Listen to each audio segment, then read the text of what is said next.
हरिओम विद्यार्थीओ धोरण 1 विषय गणित।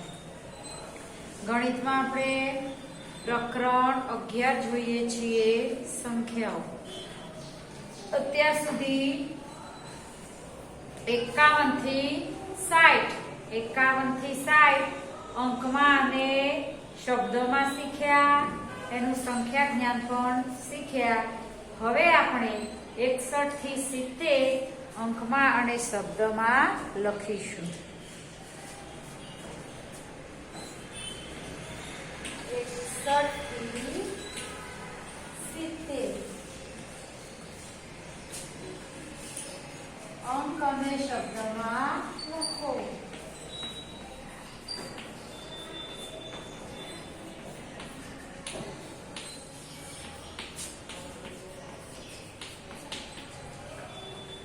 अंक અને શબ્દમાં લખો।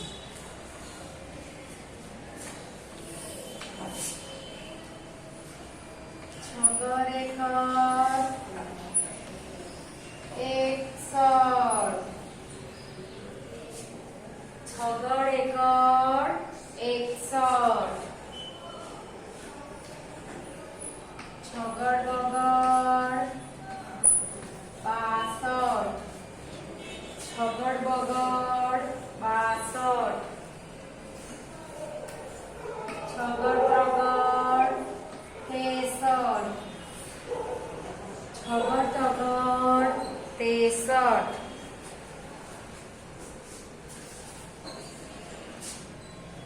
63 थाय। छगड़ चौगड़ 64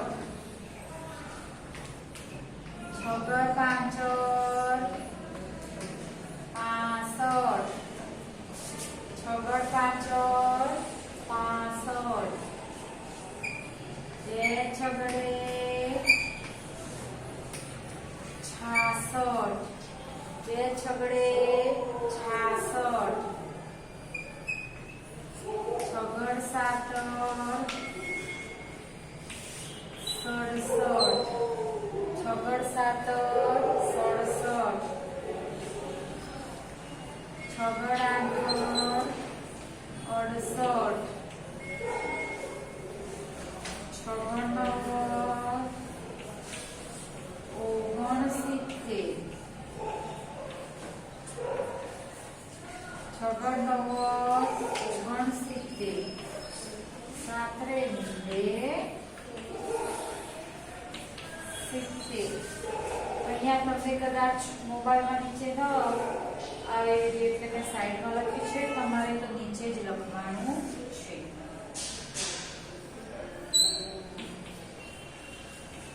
સાતરે આ અંક અને શબ્દમાં આપણે જોઈએ।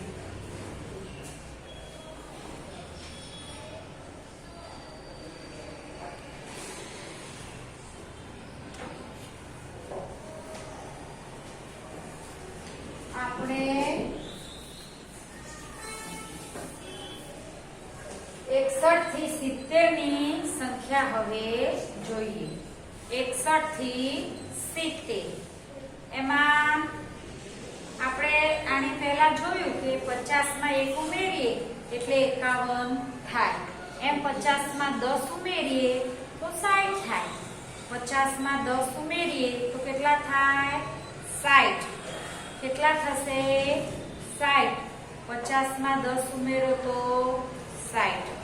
હવે આપણે 60 માં 1 ઉમેરીએ તો કેટલા થાય 61, 60 માં 1 ઉમેરીએ તો શું બોલાય 61, 60 વત્તા 1 બરાબર 61, 60 માં 2 ઉમેરો છો તો 62, 60 માં 2 ઉમેરો તો કેટલા થશે 62, 60 માં 2 ઉમેરો તો કેટલા થાય 62, 60 માં 2 ઉમેરો તો 62, પછી 60 માં 3 ઉમેરીએ તો 63, 60 માં 3 ઉમેરો તો કેટલા થશે 63, 60 માં 4 ઉમેરીએ તો 64, 60 માં 4 ઉમેરીએ કેટલા થશે 64 60 માં 5 ઉમેરો 65 60 માં 5 ઉમેરીએ તો 65 60 માં 6 ઉમેરો 66 60 માં 6 ઉમેરીએ તો 66 60 માં 7 ઉમેરીએ 67 શું બોલાય 67 60 માં 8 ઉમેરીએ 68 60 માં 8 ઉમેરીએ તો 68 60 માં 9 ઉમેરીએ 69 60 માં 9 ઉમેરીએ તો 69 અને 10 ઉમેરીએ તો 70 તો આમ જેમ 1 ઉમેરીએ તો એક ઉમેરીએ શું થાય સંખ્યા મોટી થાય શું થાય મોટી થાય એટલે કે 61 62 63 64 65 66 67 68 69 70 હવે આને આપણે 5 વાર બોલીશું 6 ગળે કર 61 6 ગળે કર 61 6 ગળે કર 61 6 ગળે કર 61 6 ગળે કર 61 6 ગળે કર 61 6 ગળ વગર 62 6 ગળ વગર 62 6 ગળ વગર 62 6 ગળ વગર 62 6 ગળ વગર 62 6 ગળ વગર 62 6 ગળ વગર 62 6 ગળ તગડ 63 6 ગળ તગડ 63 6 ગળ તગડ 63 6 ગળ ચોગડ 64 6 ગળ ચોગડ 64 6 ગળ ચોગડ 64 6 ગળ ચોગડ 64 6 ગળે ચોગડ 64 6 ગળે પાંચડ 65 6 ગળે પાંચડ 65 6 ગળે પાંચડ 65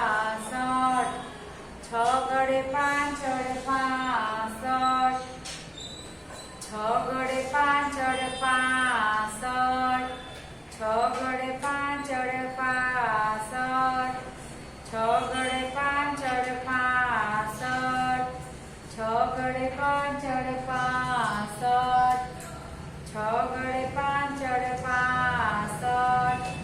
6 ગળે પાંચડ 65 બે છગડે 66 બે છગડા 66 બે છગડા 66 બે છગડા 66 છગડ સાતર 67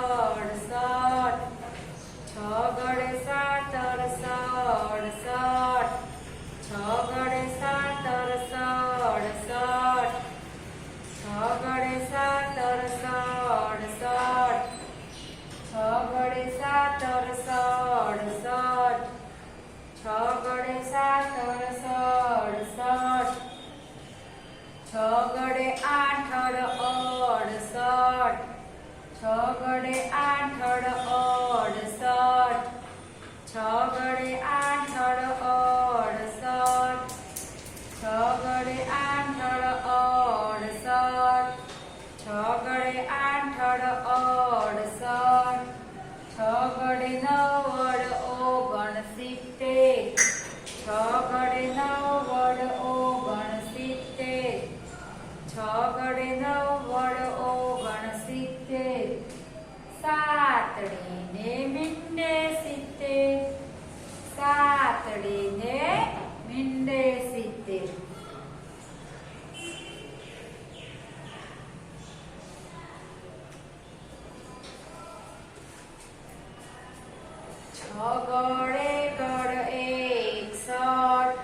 છગડે બગડે 62, છગડે ત્રગડે 63, છગડે ચોગડે 64, છગડે પાંચડે 65, બે છગડા 66, છગડે સાતર 67, છગડે આઠડ 68, છગડે નવર 69, સાતડે મીંડે 70. તો આપણે 60 થી એટલે કે 61 થી 70 શીખ્યા. છગડ એકડ 61, 61 માં 1 ઉમેરીએ એટલે કેટલા થશે? 62. શું થાય? 61 છે તો એમાં 1 ઉમેરો એટલે સંખ્યા કેવી થાય? મોટી. કેવી થશે? મોટી. એટલે 61 માં 1 ઉમેરીએ એટલે 62. છગડ બગડ 62. કઈ સંખ્યા બને? છગડ બગડ 62. પછી 63 માં 62 નો 1 ઉમેરીએ એટલે કઈ સંખ્યા મળે? 63. છગડ બગડ 62. એમાં 1 ઉમેરો એટલે કેટલા થાય? છગડ તગડ 63. છગડ તગડ 63. 63 માં 1 ઉમેરીએ એટલે પાછી સંખ્યા વધે ને, તો છગડ ચોગડ 64. 63 માં 1 ઉમેરીએ એટલે કેટલા થાય? છગડ ચોગડ 64. છગડ ચોગડ 64. 64 માં 1 ઉમેરીએ તો 65. 64 માં 1 ઉમેરો એટલે કેટલા થાય? 65. છગડ પાંચડ 65. 64 માં 1 ઉમેરો એટલે છગડ પાંચડ 65. કેવી પાછી થઈ સંખ્યા? મોટી. જેમ આપણે આગળ જઈએ એમ સંખ્યા કેવી થશે? મોટી. કેવી થાય? મોટી. છગડ પાંચડ 65. 65 માં 1 ઉમેરો એટલે 2 છગડા 66. છગડ પાંચડ 65 છે એમાં 1 ઉમેરો એટલે કેટલા થાય? 2 છગડા 66. 2 છગડા 66. 66 માં 1 ઉમેરો એટલે છગડ સાતર 67. 66 માં 1 ઉમેરો તો છગડ સાતર 67. છગડ સાતર 67. 67 માં 1 ઉમેરો તો છગડ આઠડ 68. 67 માં 1 ઉમેરો કેટલા થાય? છગડ આઠડ 68. કેટલા થશે? છગડ આઠડ 68. 68 માં 1 ઉમેરીએ તો છગડ નવ્વદ 69. છગડ નવ્વદ 69. અને 69 માં 1 ઉમેરીએ એટલે કેટલા થાય? 70. કેટલા થાય? 70. 61, 62, 63, 64, 65, 66, 67, 68, 69, 70. તો આ તમારે અંકમાં અને શબ્દમાં તમારી નોટમાં લખો.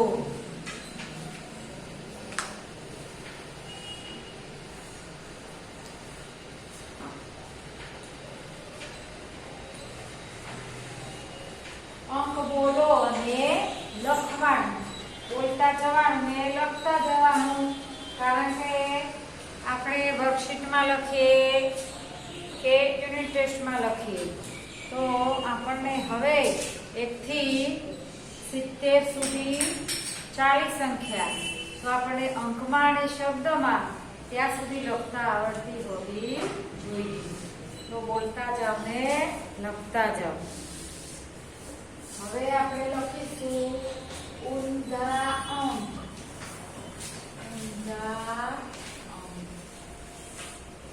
ઊંધા અંક આપણને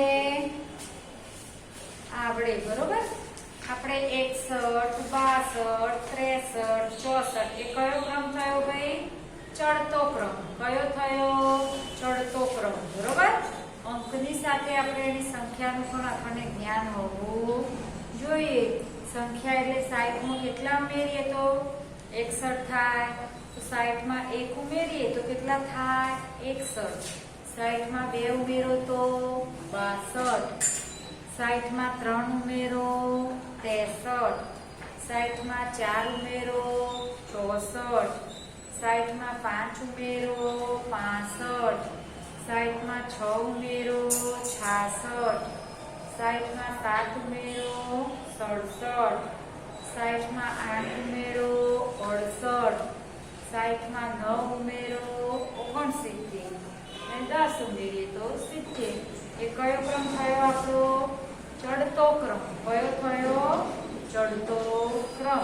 એટલે આપણે 61 માં પગથિયે છીએ, એની ઉપર જઈએ તો 62મું પગથિયું આવે, એની ઉપર 63, એની ઉપર 64, એની ઉપર 65, પછી 66, 67, 68, 69 ને 70. કયા પગથિયા પર આપણે ઉભા છીએ અત્યારે? 70 માં. કયા પગથિયા પર ઉભા છે? 70 માં. હવે નીચે ઉતરવું છે તો કયો આવે ક્રમ? આપણે 69.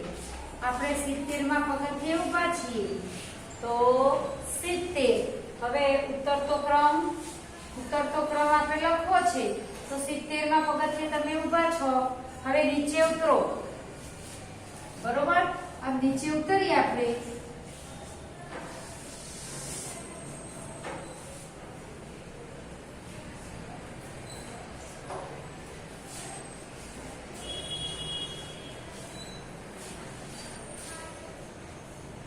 અહીંયા આપણે 70 માં પગથિયા ઉપર છીએ. હવે નીચે ઉતરીએ તો કયા પગથિયા ઉપર આવો તમે? 69. કયું પગથિયું આવે? 69.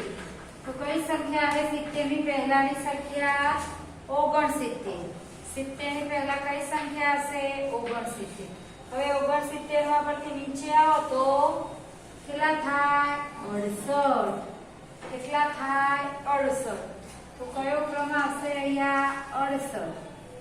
70, 69, 68.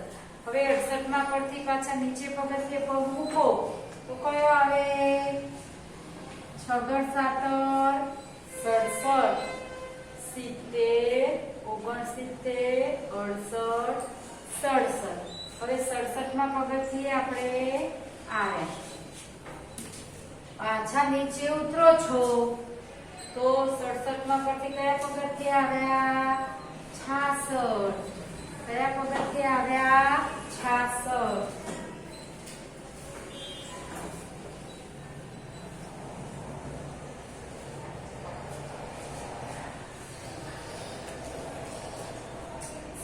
માં પગથિયે પરથી નીચે ઉતર્યા તો કયું પગથિયું આવ્યું? 66. આ રીતે તમે આમ ક્રમશઃ શીખો તો ઉતરતો ક્રમ એટલે કે ઊંધા તમને આવડે. પછી પહેલાની સંખ્યા લખવાની હોય, વચ્ચેની હોય, પાછળની હોય, પછી ઉતરતો ક્રમ હોય, ચડતો ક્રમ લખવાનો હોય તો તમારે ભૂલ પડે નહીં. આપણને આ ઉતરતો ક્રમ એટલે કે ઊંધો પણ પાકો હોવો જોઈએ. હવે 66 માં પગથિયે છે એનાથી નીચે આવી આપે તો કયો આવે? 65. 66 થી પહેલાની સંખ્યા કઈ? 65. કઈ સંખ્યા આવ્યા? 65. કઈ સંખ્યા? 65. હવે 65 માં પરથી પાછા નીચે પગ મૂક્યો તો 64 પર આવ્યા. કયા પગથિયે આવ્યા આપણે? 64 માં. કયા પગથિયે આવ્યા? 64. હવે 64 પરથી પાછા નીચે ઉતરો તો કયા પગથિયે આવ્યા? 63. બરોબર? એમ 65 થી નીચે પગ મૂક્યો આપણે તો 64. 65 થી નીચે કયા પગથિયે આવ્યા? 64.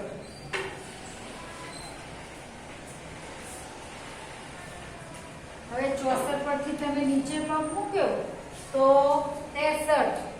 64 ની પહેલાની સંખ્યા કઈ? 63. હવે આ 63 છે તો કયા ઉપર આયા 62 તો 62 અને છેલ્લે 61 કયા પગથિયે આવી ગયા આપણે 61 તો આ ઊંધો અંક કહેવાય શું કહેવાય ઊંધો અંક એટલે ઉતરતો ક્રમ કયો ક્રમ થયો આપણો ઉતરતો ક્રમ આ ચડતો ક્રમ 61 62 63 64 65 66 67 68 69 70 આ કયો ક્રમ થયો આપણો ચડતો કયો ચડતો ક્રમ હવે ઉતરતો ક્રમ છે તો સૌથી પહેલા કયો આવે ઊંધા અંકમાં 70 કયો અંક આવશે 70 એની પહેલા 69